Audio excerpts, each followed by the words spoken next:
Welcome back. This is Frantz, and I wanted to change things up a little bit. In this episode, I want to really focus and talk about personal development. How does one change oneself to become the best version of themselves? You know, for example, if you are on your gym journey and you can't seem to wrap your mind around hitting the gym every day, building the body that you want because you aspire for it, you see it in your heart and your mind's eye, then this is the perfect channel for you. I want to share a little bit about my story. A couple years ago, I got very much out of shape, and it's because I had this identity, this mentality that I have a dad bod, and I'm that's who I am, right? And I think the first thing to change in your life, especially if you're on the personal development, if you have nowhere to start, you want to change something in your life, you don't know how you're going to quite change it, is you start with your identity on who you are. You see, this is everything. How you see yourself, how you view yourself within your own mind will determine how you interact with the world and the people around you. If you see yourself as a shy individual, you're going to create shy tendencies. If you see yourself as a confident individual, you're going to create confident tendencies. It is the way of the world. It is how your brain works. It's working to give you, the individual, player one, aka the diamond in the rough, the individual as yourself. It's giving you what you want. Now, if you're experiencing a life that you don't want, or behaviors and personality in your personality that you don't like, then it's because you haven't removed the identity associated with that individual. And so for myself, because I saw myself having a dad's bod, not a person who works out. Now, guys, I used to work out a lot. But when I was working out, I didn't go as hard as I could. I didn't see myself as an athlete. I had to change my perspective on things. And so, my brothers, my family, and they all see me like, wow, you got a lot. Yo, man, you got big. Yo, look at your arms. And it's because I changed my identity. I'm able to go to the gym 7 days a week, 6 to 7 days a week, because of who I have adopted within my own mind. And you as an individual must learn, and whatever you are, I'm using the gym as an example, but understand that this concept, this identity change, changing how you see yourself, the self-image and retraining, it stems from the sense that, and this is the key here for you guys, right? Is that if 5% of our brain is the conscious mind, and the other 95% is the subconscious mind, then we are mostly operating off of subconscious patterns and behaviors more than we are operating on conscious behaviors. Now, you got to understand, you are born, and this is my hypothesis, right? It could be wrong. Some people will agree, disagree, but this is what I believe. So if you're here, watch the channel. But my hypothesis is that you have a core personality that you're born with, where you have your natural inclinations to do. This is the key point: to do good or to do bad, right? You have these inclinations to do things because it's part of who you are, your natural core. No person is wholly good, no person is wholly bad, because we are the creatures that live within the middle, the battle of good and evil. We live in a world of polarity, left versus right, up versus down. Understand that, okay? And so with your core personality, as you start getting older, right, I would say from 1 to 7 years old, a lot of us are pretty much free. What I mean by free is that we express ourselves freely, but it's not until we are being socialized in the environment where we're being told you can't do this, you can't do that, this is the proper way to do things, this is the proper way not to do things. It's not until we start going through the socialization in our society, depending on where you're from, it's different for everyone, that we start to create a projection of sort, an ego. But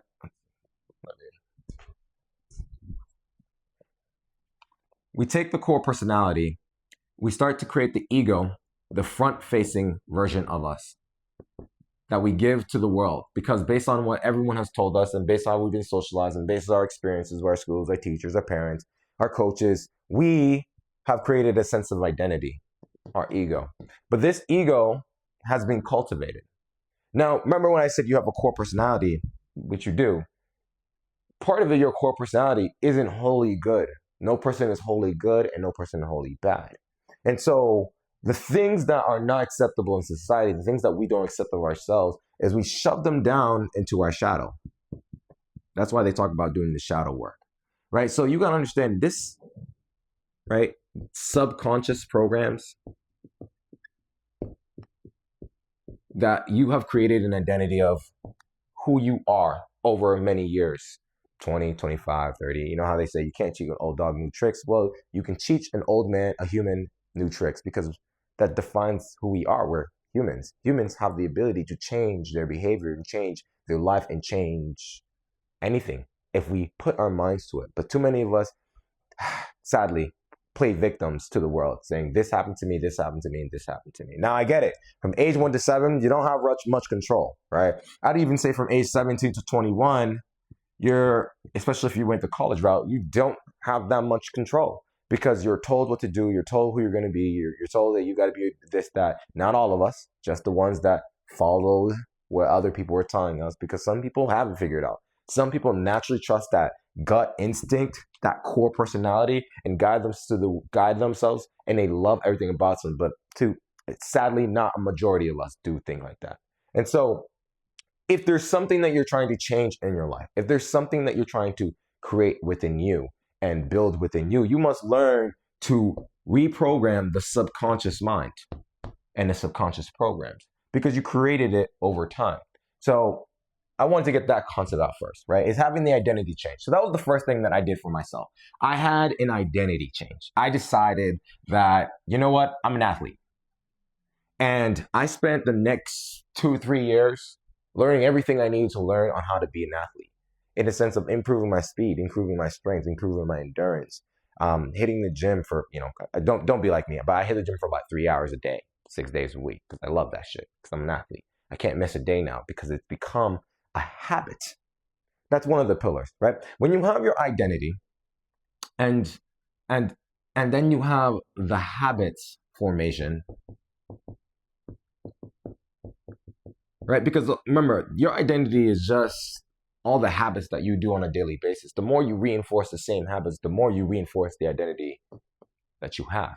And so as an individual, as yourself, you must, right? There's a lot of studies. Why is it so hard to change habits? Why can't people break habits? It's because they start with the action and not with the image, the picture, the individual, right? And so you have to learn for yourself, doing it for yourself, how to break down your identity. And, great exercise, a great activity that you can do at home. It's called Best Self, Worst Self, and where you literally, on one side of the paper, write your worst self, and on this, I would say worst habits, tendencies, personality traits, and right on the other side, your best self. The times when you showed up the best. The times when you showed up the best version of you. And you want to go down the list, right? Because you're kind of doing a life review, but it's not really a life review. You're doing a review of who you are and your programs and your patterns. The more awareness that you have towards your programs and patterns, the more you can start to reshape your identity. And as you start to reshape your identity, the more you can find yourself running into the same habits that you were doing on a daily basis and reprogram new habits. Neurons that fire together, that no longer fire together, no longer wire together. Dr. Joe Dispenza talks about that a lot. And it says that every single time you do something over and over again, it's creating neural patterns within your brain. And you guys have to understand, the mind and body are connected. They're not separate. The body and the mind are one entity together. Now, there can be disharmony within the mind and the body. That's for another video. We're not going to focus on that. But I wanted to make sure, it's like going back to the athlete, I changed my identity and I started changing my habits. And one of the habits that I had to change when I saw myself as an athlete, I was going to the gym at 5 a.m. every morning on the dot. Why? Because your brain likes consistency. We went to school at the same time every day. We go to work at the same time every day. And at some point, we just get used to going into the flow and the rhythm of the process. It is called the law of rhythm. Napoleon Hill talks about it in Outwitting the Devil, the hypnotic pattern. We get into trance states. That's really what it is. And so when you can, at the beginning, it sucks, guys. That's why they say it takes about 21 to 90 days to build a habit. Because when you can get started and get past that 90 days. But remember, this is where I think a lot of people fall off, is that when they get to the 90 days, they said, I did it. But they didn't make the identity change to associate with the habit formation. I don't skip a day in the gym unless my body needs the rest because it's an identity. I make it a goal to go every day, whether I feel like it or not, because I have identified as the individual who is an athlete. And I've created the habits that even when I'm tired, even when I don't want to do it, and I show up and I start getting into the process because I've created the habit formation, I just get into flow state. That's why this channel is called Full of Frantz. My job is to help you get into the flow state of the life that you wish to live for yourself. But I do think there's steps to that. There's multiple things that you need to be aware of and really just understand in order to get to that level. So that leads me to the next thing. This is the most important thing here. And check out Neuro Knowledge. This guy's a G, man. I appreciate every knowledge that man drops, all the gems he drops. But the question is how do we reprogram the identity and create new habits to the subconscious mind when it's, subconscious? But you got to understand, it's in the same process that you created the subconscious mind. Most of us are not aware of how the subconscious mind was created, and so we don't understand how to actually do that. But don't worry, I got you. We're going to get through that. And so Neuro talks about how the language of the subconscious mind is emotion. This is the key stuff, guys. This is the key.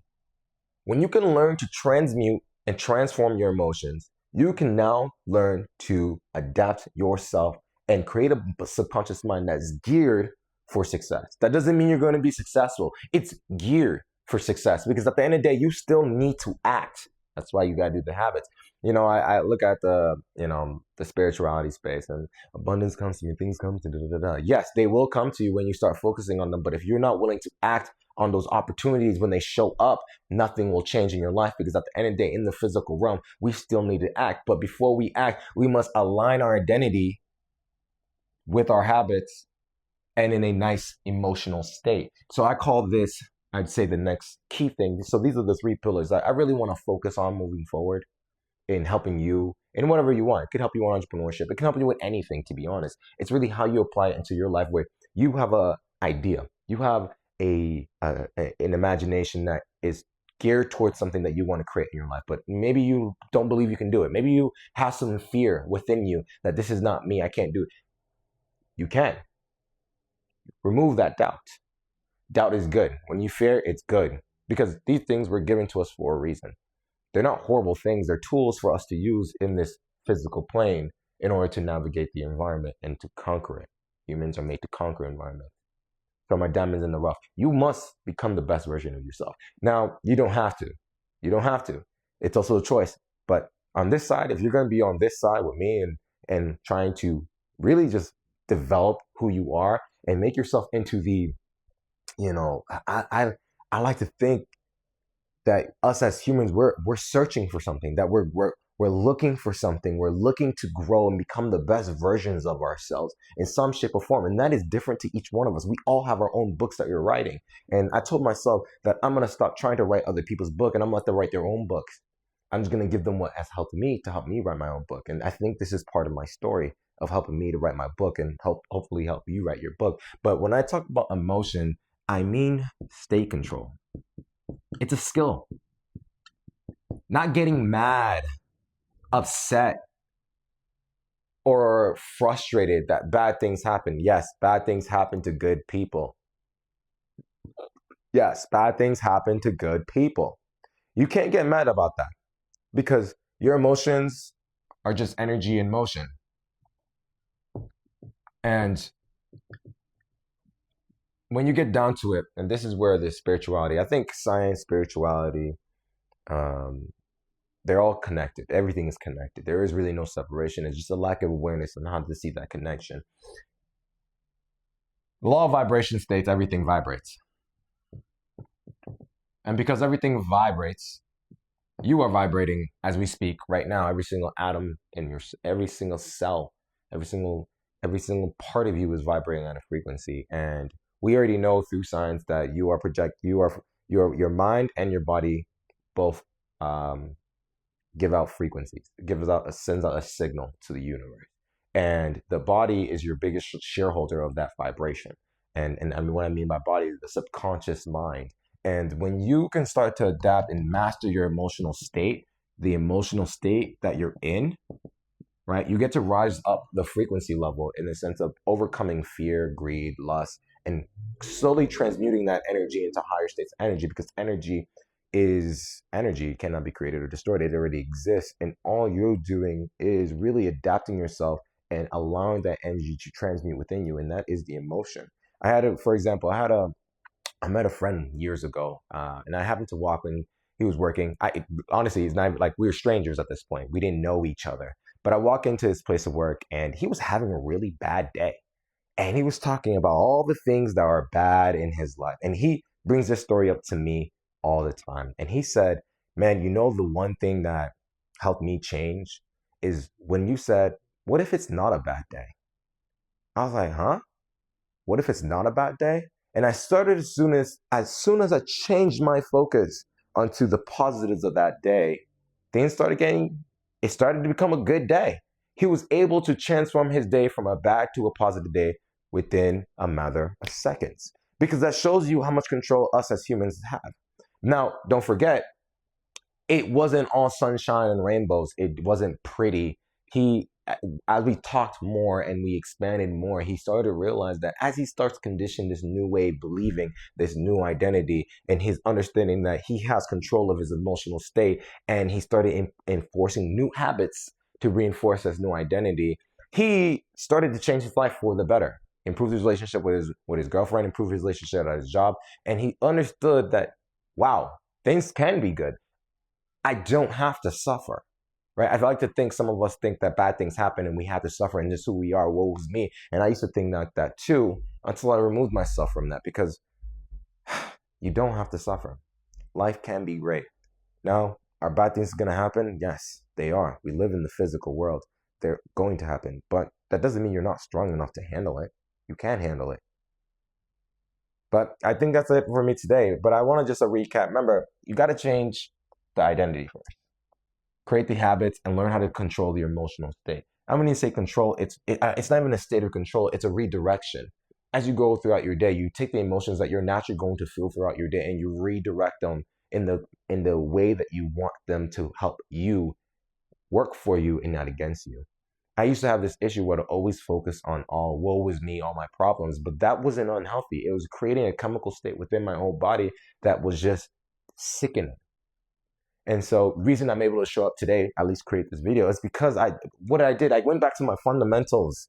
I went back to the things that got me to where I'm at, helped me build more confidence, helped me hit the gym, helped me go and do high ticket closing, helped me go and be a coach, helped me go and put myself out there more and put myself in these positions where I could succeed because I did these things every day. I mastered the basics. And so can you.